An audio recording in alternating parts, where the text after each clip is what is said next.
E aí, pessoal, estamos aqui em mais um grupo de estudos de Go, entrando aí num novo ano, vários projetos, várias brincadeiras, várias coisas legais para a gente ver. Casa cheia no primeiro grupo de estudos do ano. E é isso aí, vamos se divertir, vamos ver um monte de coisa legal hoje, que eu deixei aqui meio preparado para a gente ver. A primeira coisa que eu queria mostrar é uma série que a gente vai começar a trabalhar aqui, como aquela ideia de vez em quando ter coisas mais complicadas e de vez em quando ter coisas mais simples. Então hoje um pouquinho de coisa simples, vamos ver um pouquinho de banco de dados e não vai ser tudo hoje. Hoje nós vamos ver só abrir o banco de dados, no caso o PostgreSQL. Em outros dias vai ter exemplo também com SQLite, porque aí a gente cobre as duas pontas, né? A gente tem um banco de dados grande e um pequenininho. E a gente pretende fazer vários episódios cobrindo vários detalhes de se usar banco de dados em Go. E aí a gente vai esmiuçar um pouquinho, então por isso que é um episódio só para abrir o banco de dados. Aqui, na verdade, vamos mostrar um macetinho ou dois. E não vamos falar só disso, nós vamos também falar de interface gráfica feita em Go, com uma biblioteca que foi, se eu não me engano, a dica foi do Vinícius, que está aqui com a gente hoje. Também vou mostrar um pouquinho sobre isso. E vamos começar com o banco de dados, né? Tá lá no nosso grupo de estudos, depois o link vai estar na descrição do vídeo.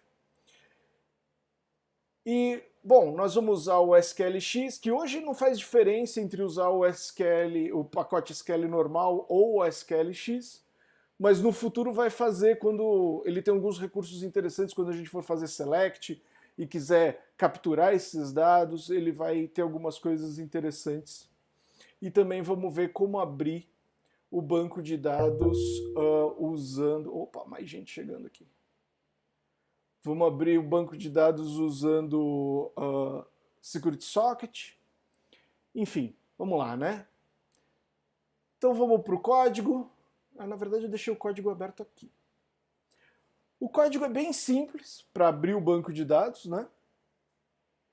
Só que eu criei uma funçãozinha porque, além de abrir o banco de dados que está aqui, então eu estou dando open no SQLX, ele vai me retornar um objeto DB, né, uma struct DB, que, como é uma interface, ela é o mesmo DB, não é o mesmo, mas é equivalente ao DB que o SQL normal me retornaria, então é muito acoplável, posso usar à vontade com outras bibliotecas. E vou passar os dados para abrir o banco, né? Mas aqui tem um macete. É claro que a gente sempre trata o erro, então a gente abriu o banco, tratamos o erro caso haja, mas isso aqui tem um macete. Esse erro aqui não acontece mesmo que o banco de dados esteja offline. Esse banco de dados só faz esse erro aqui, aliás, só faz o parser das coisas, mas ele não abre de verdade o banco. Então, por isso, é muito comum você, logo depois que você tentou abrir o banco, você dá um ping no banco. Por quê? Porque se o banco de dados não estiver no ar, aí ele vai retornar um erro. Então é um macetezinho bem simples, mas faz toda a diferença. E é muito melhor, né, a nossa regrinha de ouro, né, de quebrar o mais cedo possível. E aí, por isso que a gente fez a função já com ping dentro dela. Claro que isso aqui não é necessário você botar tudo dentro de uma função, nem nada. Você poderia, dependendo de como for o seu código, você pode usar direto. Não tem problema nenhum. Mas se o código for um pouco grande, não tiver muitos bancos de dados sendo abertos, você tiver algum sistema de pool de conexões com o banco, não é tão legal você dar um ping toda vez, né? mas você poderia fazer isso, por exemplo, só na primeira vez que você está abrindo o banco, e aí só para você ter certeza que o seu sistema está no ar ou coisa assim. Bom, e aí, como abrir ele, né? Como abrir o banco de dados? Você pode escrever a string para a abertura do banco de várias maneiras.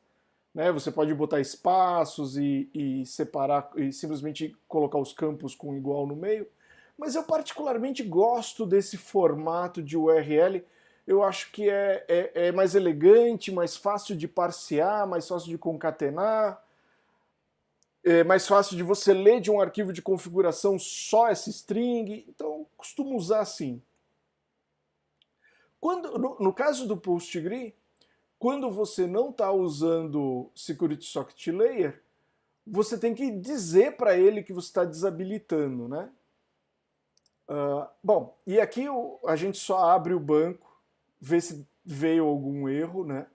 E caso contrário, a gente só está printando o driver aqui só para dizer que veio alguma coisa. Vamos rodar isso só para ver funcionando, né? Eu já estou com o PostgRE aberto aqui, já tenho um banco de dados criado. Vou dar só um go run main.go e ele printou o driver, ou seja, não deu nenhum problema. Se eu derrubar o PostgRE aqui, né, acho que se eu só dar um stop já é o suficiente. Olha lá, agora ele retornou um erro, mas esse erro veio do nosso ping, ó, tá vendo a string aqui, ó. Error ping db, que é a nossa string aqui no ping, né, o error ping db. Isso aqui é um outro macetinho, tá? Tudo bem que todo mundo conhece esse, mas sempre que você vai fazer uma mensagem de erro, deixa ela fácil de você localizar ela, diz da onde que veio o erro, qual foi a instrução, qual foi a função, qual é o contexto que está retornando esse erro, porque se vier uma coisa muito genérica, você não vai saber de onde veio. Você vai ficar procurando, fazendo um milhão de malabarismo, ou, o que é pior, fazendo debug de pobre, também conhecido como printf, e espalhando printf pelo seu código. Não vou dizer que eu já fiz isso 1.500.000 vezes, mas... Bom, vamos botar o banco de volta no ar, né? Pronto. E vamos alterar isso daqui para o seguinte, eu quero agora abrir o meu banco de dados usando o Security Socket. E para fazer isso, eu já criei lá, já configurei o Security Socket com uma chave que eu criei local, né? Uma chave só para mim testar as coisas. Tem o exemplo de como criar no README desses exemplos que vai estar lá na URL, já está lá no nosso grupo de estudos. E você precisa dizer nas configurações, né, no PostgreConf, PostgreSQLConf, que você quer que ele use o Security Socket Layer. Tá, mas como que é isso? Vamos dar uma olhada aqui no código, né? Nas configurações. Esse caminho aqui muda de instalação para instalação, tá?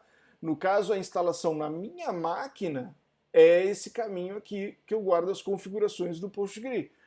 Se for no Linux, com certeza vai ser diferente disso. Vai ser talvez alguma coisa do tipo /var, /lib, /postgre, provavelmente. Estou chutando, faz muito tempo que eu não preciso fazer isso no Linux. Mas, enfim, você precisa saber as configurações do seu sistema operacional. Se eu vier aqui, dar um vi PostgreSQL-conf. Olha lá, né? Na verdade, como a chave e as outras configurações são valor padrão, eu não preciso mudar. A única coisa que eu mudei foi Security Socket igual on. Né? Já está assim, então eu não preciso reiniciar o banco. Se eu estivesse configurando isso agora, eu teria que configurar o banco. E para testar se as configurações estão ok, tem um comandinho aqui que ele vai tentar acessar o PostgreSQL usando Security Socket. Olha lá, conseguiu. Tranquilo, né? Então, bem simples aí de você configurar o Security Socket. Mas vamos ver como que abre usando o Security Socket, né? Então, eu vou mudar aqui a URL de conexão. E nessa nova URL, eu tenho que colocar o nome da máquina que está no certificado. Ah, e claro, né? Como esse certificado, aqui na chave eu usei o Verify Full, isso significa que ele vai tentar bater esse certificado com uma autoridade certificadora. E é claro, eu criei o meu certificado aqui em casa, então ele não tem nenhuma autoridade que foi lá e assinou ele. Então eu tive que ir nas configurações do meu sistema operacional e dizer que eu confio naquele certificado. Claro que você tem que fazer isso também, ou usar um certificado de verdade. Bom, e aqui eu vou botar, então, o nome da minha máquina. Claro, eu já sei o nome da minha máquina, mas só para efeito de exemplo. Hostname. Tá, minha máquina é Hipatia local. Então eu só tenho que vir aqui. Hipatia local, o nome do banco de dados já está criado, tudo certinho. Se eu não cometi nenhum erro, eu só preciso vir aqui, go run. Ele vai fazer exatamente a mesma coisa. Está demorando um bocadinho. Ah, pronto. Devia estar compilando. Enfim, ele fez exatamente a mesma coisa, só que agora ele usou SSL. Bom, pessoal, de banco de dados era isso por hoje. Esses macetinhos bem simples, bem pé no chão, mas, como eu falei, é o dia de exemplo básico. E a gente vai fazer outros grupos de estudo com select, na verdade na ordem correta, né? Com insert, select, update e delete. E mais um ou outro macetinho que for surgindo pelo caminho aí para a gente se divertir. Abrir banco de dados, trabalhar com eles, são coisas que a gente faz no nosso dia a dia. Eu sei que não é novidade para ninguém, mas era uma coisa que a gente ainda não tinha documentado, então é necessário.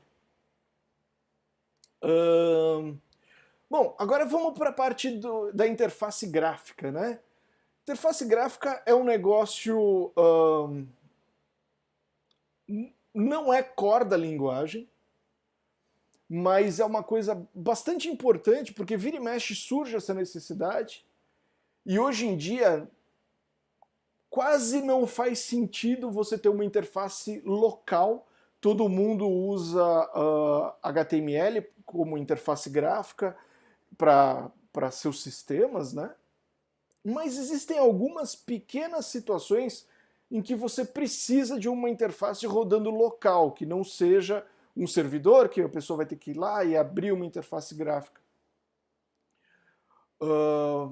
Um exemplo clássico, por exemplo, é você ter algum sistema que envolva segurança, que você precisa trabalhar com dados seguros, e você não quer subir um servidor daquilo, você quer que o código seja o mais estanque possível. E aí depois a gente pode entrar numa discussão enorme do porquê você subir um servidor, mesmo sendo assinado, não é tão seguro quanto você rodando o seu próprio código local. Bom, mas vamos dar uma olhadinha aqui nesse cara aqui, se eu não me engano foi dica do Vinícius durante essa semana. E eu não sei, não tenho certeza quanto a pronúncia, mas eu acho que é Fine. E o legal do Fine é que ele é uma interface gráfica com muito pouco código C. Não tem como escapar de ter código C, porque você precisa falar com o sistema operacional. Mas ele é multiplataforma para as 3 plataformas principais, né? Windows, Linux e Mac. E o interessante é que ele é todo vetorial, então ele se adapta muito bem a tamanhos, né, de tela e tudo mais. Não era a oitava maravilha do mundo, está muito no começo ainda, mas já funciona, já dá para fazer umas brincadeiras.